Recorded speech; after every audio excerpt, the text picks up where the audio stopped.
Good evening and welcome. This is Developing Stories on Osrc Television. I am Obi Chukwemeka Oti. The Nigerian Labour Congress NLC and the Trade Union Congress TUC have shelved the planned nationwide strike. The two labour unions called off the planned industrial action after a meeting with the Minister of Labour and Employment, Dr. Chris Ngige, and the Governor of the Central Bank of Nigeria, Godwin Emefiele, in Abuja. Dr. Ngige expressed satisfaction that the workforce will not down tools any longer following the intervention of the federal government. At the end of the meeting, leaders of NLC gave the Central Bank of Nigeria 2 weeks to normalize the money supply nationwide. The Ondo State Office of the Independent National Electoral Commission, INEC, will tomorrow issue and present certificates of return to House of Assembly members-elect. A statement by the state INEC head of voter education and publicity, Mrs. Olufumike Shegun Sifeso, says the event is scheduled to hold at the Coalition Center of the office in Akure by 11 a.m. The electoral body enjoined participants to be orderly and organized during the program. INEC had declared the candidates in the March 18, 2023 House of Assembly elections held across the state, winners having scored the highest votes cast. And whom God have called unto himself to serve in his vineyard is a man whom you have tested and approved. He knows what it takes to do a nation at a given point in time. He's a lovely guy. We love him. The Church of God loves him. And I want to tell you and to assure you that he will not do less. It's going to be great because we have tried it in some various ways. His victorious outing at the poll has again brought to fore the debate about the involvement of clergymen in politics. Will it be a deviation from the usual characteristics of politicians, among other themes? It's unfortunate that the church suspended him. We cannot continue to clamor for good leadership and people who are assumed, because as a church leader, you should be assumed to be a man of noble character, a decent person. So we cannot be chasing them away from participating in politics, and you still want a decent society. So it's unfortunate that the church eventually suspended him. But I think they will have to rescind that suspension now, having won the election, because either as the bishop or whatever of the Catholic, he now owns the old churches in Benue State. It doesn't belong to both a Catholic alone. Now it belongs to both Anglican, all churches now.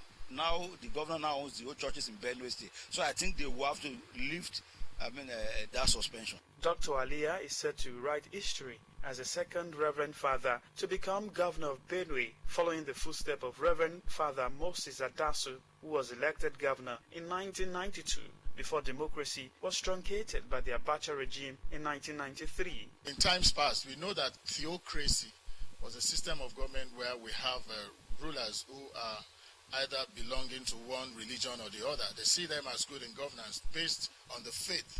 And, the experiment has shown that most clearly, most of them, because of that connotations that they have the fear of God, are leading by example in terms of religion, that they would be a better governor, a better administrator.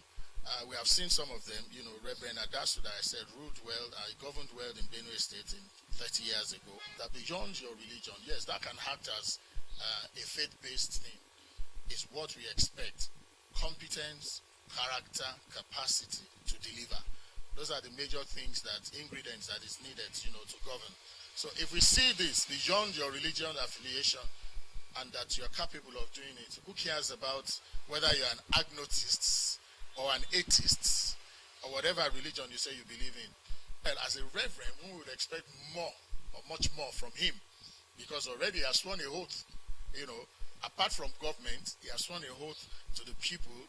One, now that he will be sworn in. That secondly, he has an oath that he has sworn to God, to mankind, on the humanitarian and charitable grant to deliver. So this put together, I expect that he should lead by a good example because of the background, because of his religious faith, because of what he has sworn, what he has given his life to. He has sworn to celibacy, and which of course is a right to give your life to God in the service of mankind and what is beneficial to them. The place of the office of the First Lady of Benue State, though not constitutionally recognized for elected governors and president, is another question, considering a Reverend Father who is barred from having a wife. It's the Reverend that was voted for. The Reverend should go to office and forget about the issue of First Lady. And I can assure you that if he does that, if you have the courage to do that, you will see distractions. It will be limited, with distraction. There is a reason why Catholics said their Reverend Father should not get married. He should just translate that into, a governance. And you see that most of these things, if we take a clip from it 4 years from now, you understand that he will do better than, people who adore and who carry the office of First Lady as if the citizenry also voted for First Lady when they were voting for their husband. So to me, First Lady as an office should be scrapped. Not that should, because it's not mentioned, it should be mentioned, but that it should be scrapped. It remains to be seen if Reverend Father Hyacinth Aliyah will live above board and become a shining light for others to follow when eventually sworn in on May the 29th, 2023. Sahid Aribisala, Osrc News. In another development, the national chairman of People's Democratic Party, PDP, Senator Iyorchia Ayu, who stepped aside from his position, is set to fight a suspension by a Benue State High Court in Makurdi.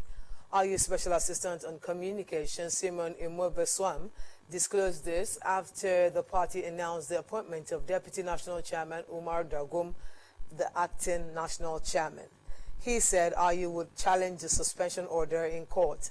The Igorov World Executive Committee in the Boko local government area of Benue State had suspended Ayu for alleged anti-party activities and for failing to pay his membership dues. In the aftermath of the suspension, the Benue State Court restrained Ayu from parading himself as the chairman of the party following a suit filed by a former aide to the state governor, Conrad Utan. Now taking sports, Nigeria have failed to qualify for the 2023 Under-23 Africa Cup of Nations after losing 2-0 to Guinea in Morocco. Their absence at the continental competition automatically rules them out of the 2024 Olympics to be hosted in Paris.